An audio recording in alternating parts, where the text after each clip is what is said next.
He stood motionless in the freezing rain for hours, lips turning blue, soaked to the bone, while palace officials insisted tradition must be upheld. But when Princess Charlotte saw him, she stepped forward holding an umbrella and invoked a forgotten, royal protocol that changed everything.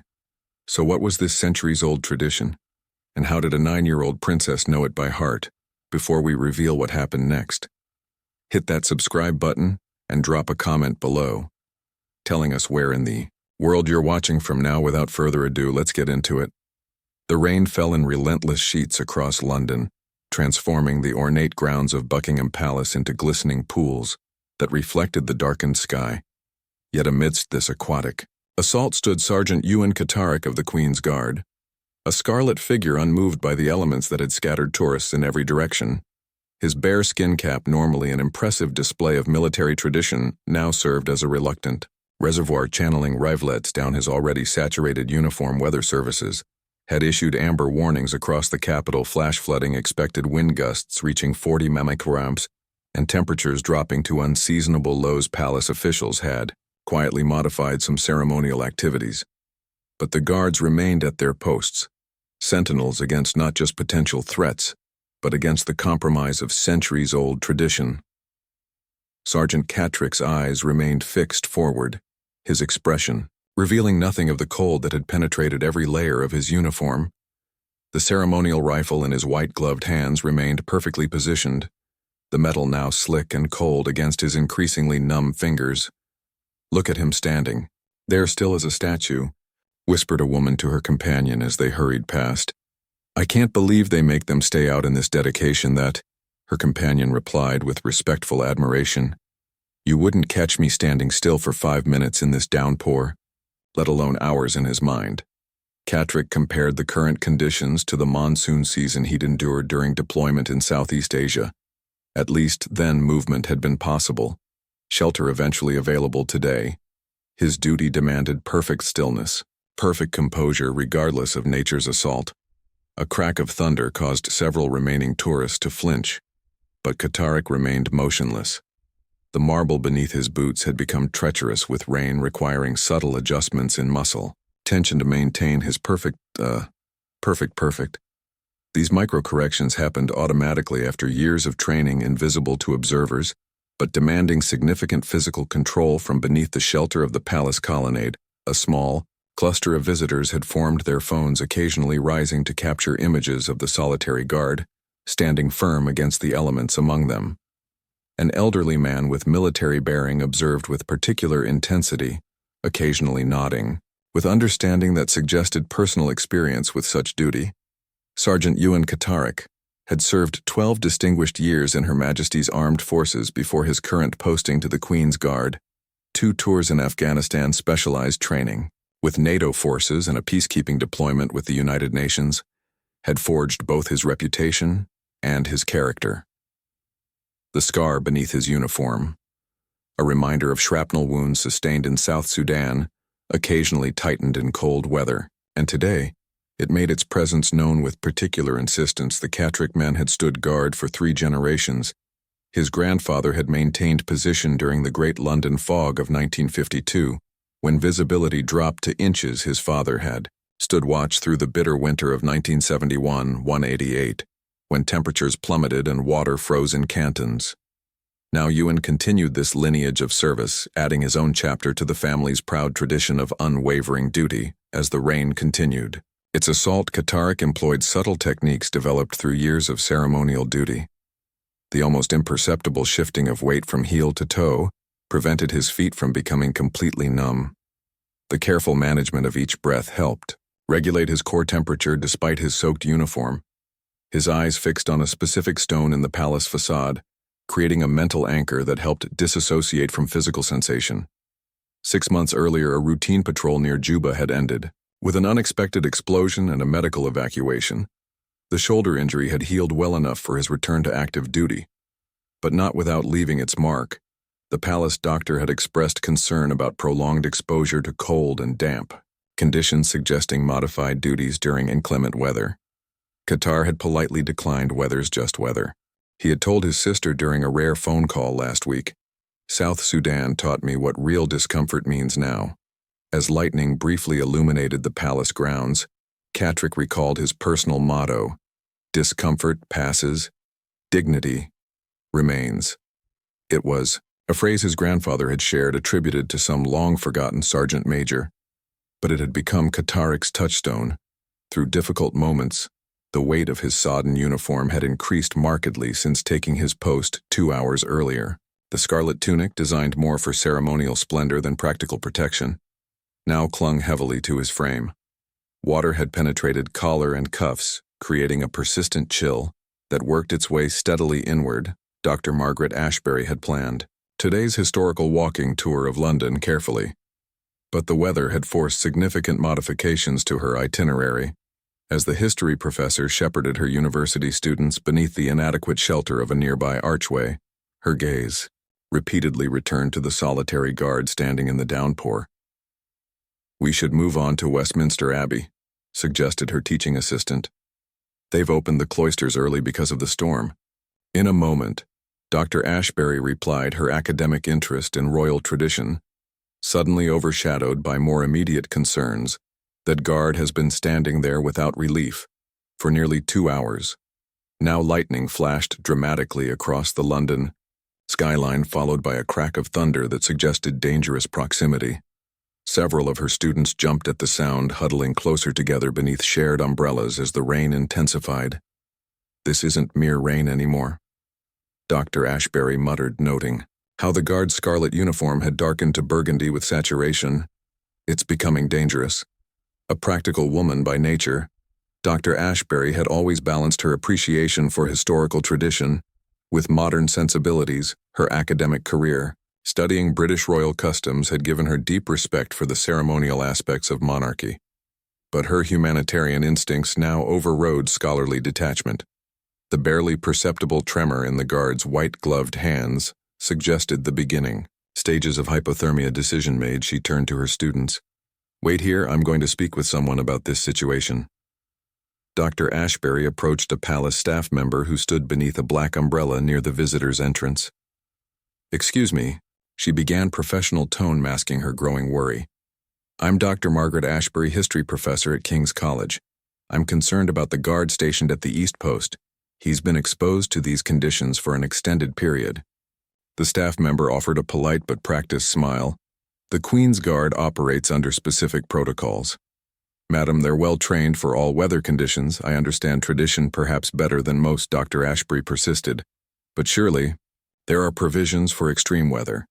The Met Office has upgraded this to a severe weather warning. I assure you the welfare of all palace personnel is carefully monitored." Came the measured response.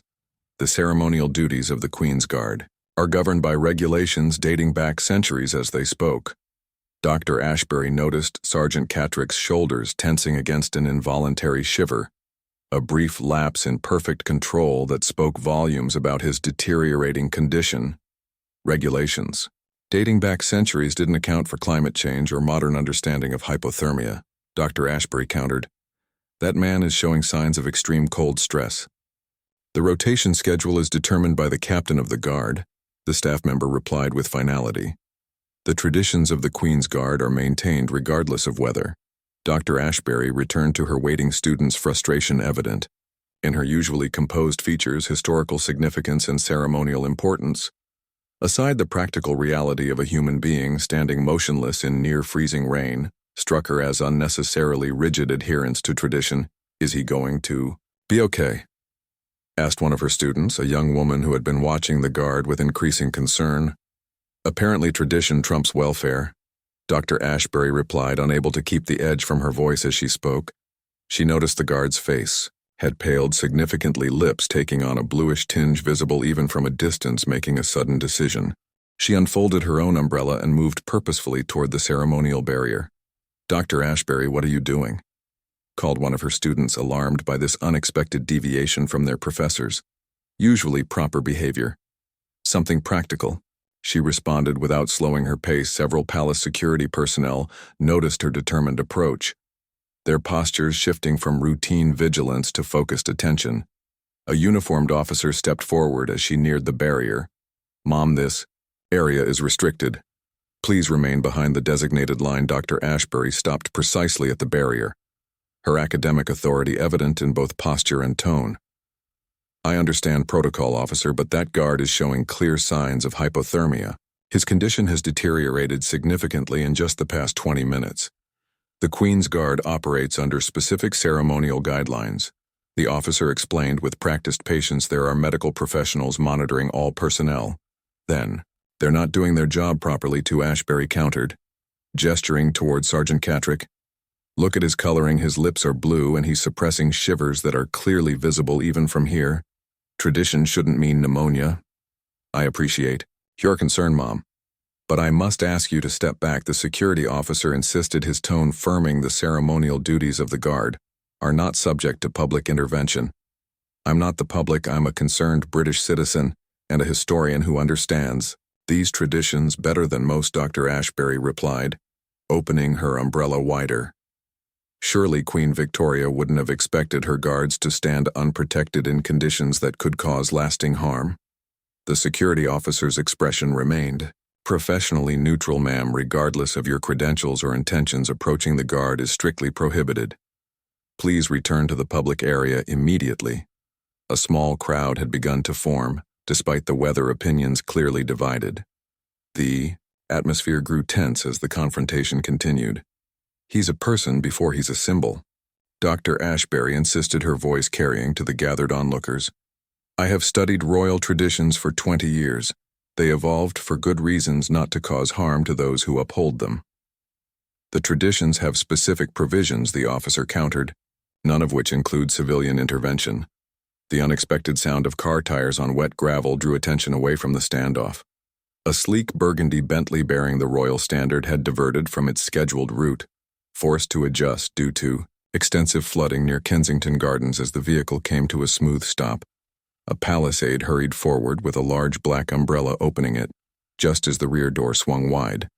The Duchess of Cambridge emerged first, her elegant cream coat a stark contrast to the gloomy day. She was followed closely by Princess Charlotte, whose bright yellow raincoat provided a rare splash of color against the day's monochromatic palette. Their unexpected presence immediately transformed the atmosphere, tension giving way to surprise and curiosity. Look, Mommy, Charlotte said, her voice clear despite the rainfall. That guard is standing in the rain without cover. The Duchess's hand rested gently on her daughter's shoulder as she surveyed the scene with composed awareness, though her expression revealed nothing. The slight tightening of her lips suggested concern. Yes, darling, the Queen's Guard maintains their post regardless of weather, she explained quietly. It's part of their duty and tradition. Charlotte observed Sergeant Catrick with uncommon intensity for a child her age, noting details that many adults might miss: the way rainwater had soaked through his uniform collar, the slight tremor in his hands, the unnatural paleness of his face beneath his bare skin cap. But he's absolutely drenched, Charlotte persisted, tugging at her mother's sleeve. Don't we have rules about taking care of the guards when the weather turns dangerous? I remember reading about it in my history lessons. The Duchess looked down at her daughter with surprising interest. What do you recall exactly? Charlotte's expression brightened. Miss Winters taught us about Queen Victoria's proclamation during the Great Storm, when the temples flooded in 1861. I think Queen Victoria created a special protocol for guards. During dangerous weather, a subtle smile of pride crossed the Duchess's features. You've been paying attention to your royal history lessons, a palace official had approached with deferential haste. Your Royal Highness, we didn't expect you. The flooding has affected your usual route. Yes, Hammersmith is completely underwater, the Duchess confirmed before turning to the more immediate situation. I see there's some concern about Sergeant Catrick's condition in this weather. A minor situation, Your Royal Highness, the official assured her. A concerned citizen expressing worry about the guard's welfare. Charlotte had continued studying Sergeant Catrick, her young face growing increasingly troubled. Mommy, she interrupted. I think Charlotte's rain provision should be implemented. Both adults turned to her in surprise, and the palace official recovered first. I beg your pardon, Your Royal Highness. Not my provision, Charlotte clarified with slight exasperation. Queen Charlotte's rain provision from 1795 it was named. After her, but Queen Victoria formalized it. Miss Winters says it allows royal family members to acknowledge extraordinary service during dangerous weather conditions. The Duchess exchanged a meaningful glance with the palace official, whose expression had shifted from polite confusion to thoughtful consideration. The royal weather consideration, he murmured in recognition. It hasn't been implemented in some time, but the protocol does still exist. Charlotte turned to her mother, her expression simultaneously earnest and regal beyond her years. "May I, Mommy, the guard has been standing there for hours, even his eyelashes have rain on them." The Duchess considered the request with appropriate gravity, her gaze moving between her daughter's determined face and the guard standing stoically in the downpour. After a moment of reflection, she nodded. Once a decision reached. "Yes," she said simply. "I believe it would be appropriate in these circumstances." With permission granted, Princess Charlotte requested a distinctive navy blue umbrella with gold-trimmed edges, and the royal crest embroidered prominently on each panel from the car. Unlike standard protection against the elements, this particular item carried historical significance beyond its practical purpose. The palace official stepped forward. Recognition dawning in his eyes, the royal weather consideration hasn't been implemented since the blizzard of 2010, he noted. "I'll need to inform." The captain of the guard immediately, Dr. Ashbury, who had been watching this unexpected development with professional fascination, found herself involuntarily stepping closer. Her academic interest in royal traditions suddenly sparked by witnessing what she recognized as an extraordinarily rare ceremonial provision. "The royal weather consideration," she whispered to herself. "I've only read about it in historical documents."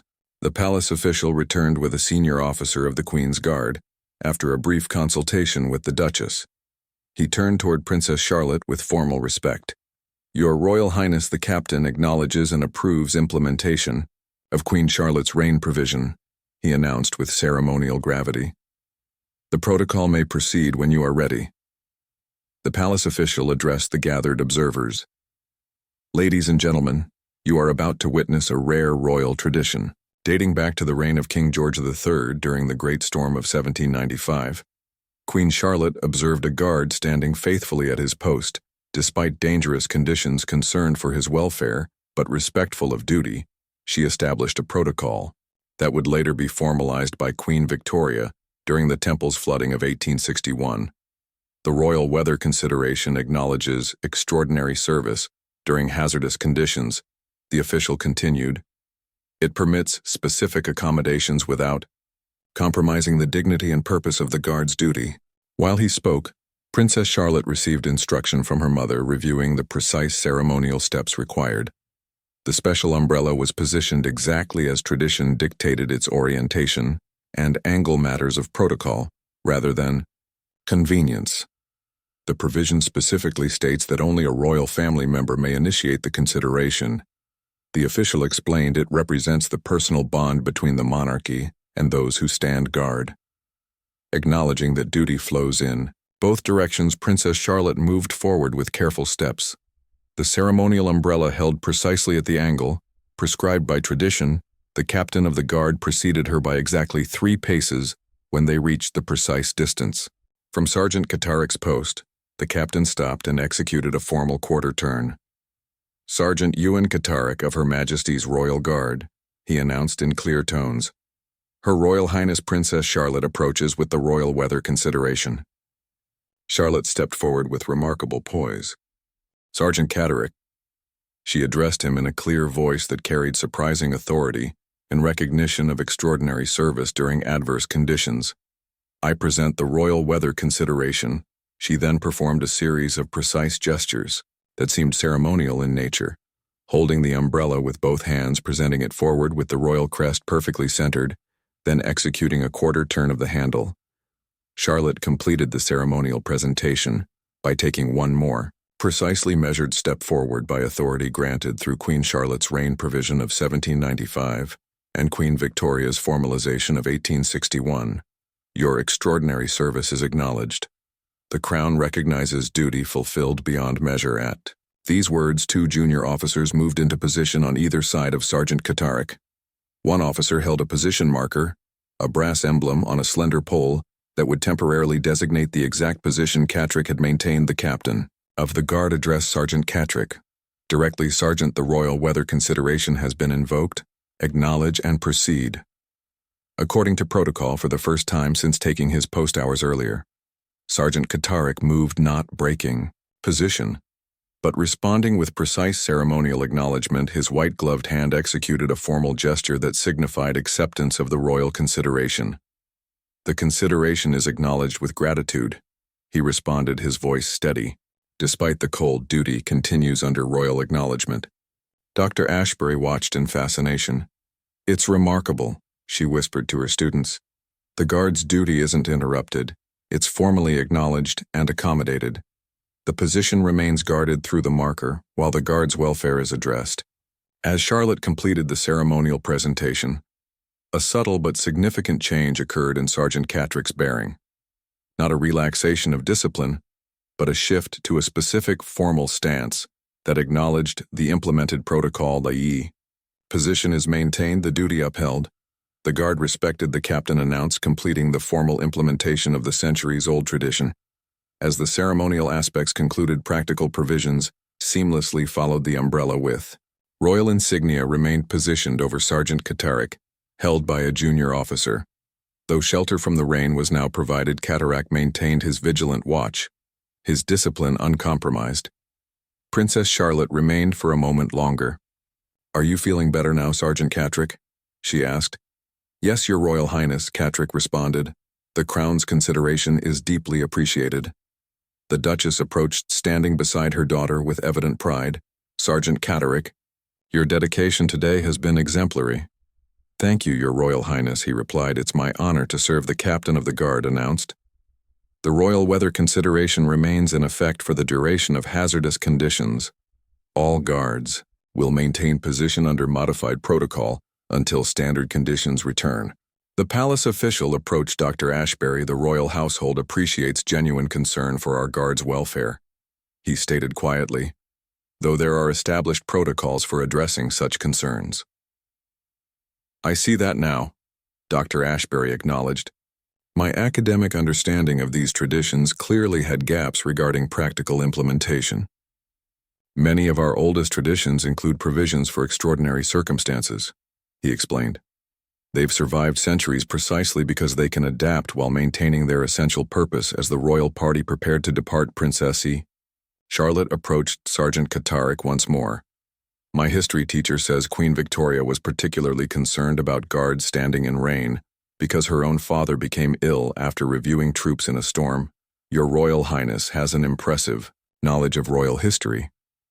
Catrick responded, genuine respect evident beneath the formal address. I find the practical reasons behind traditions most interesting. Charlotte replied with surprising insight. Not just what we do, but why we do it. As the Duchess and Princess departed, Dr. Ashbury gathered her students. Today, you've witnessed living history, she told them quietly. Not just the preservation of tradition for tradition's sake, but the purpose behind it.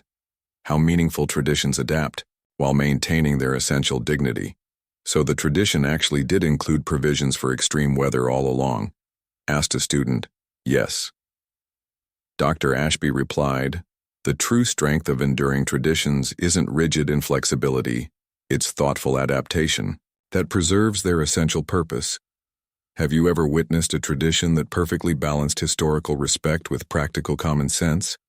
Sergeant Catrick's dedication and Princess Charlotte's knowledgeable intervention show how,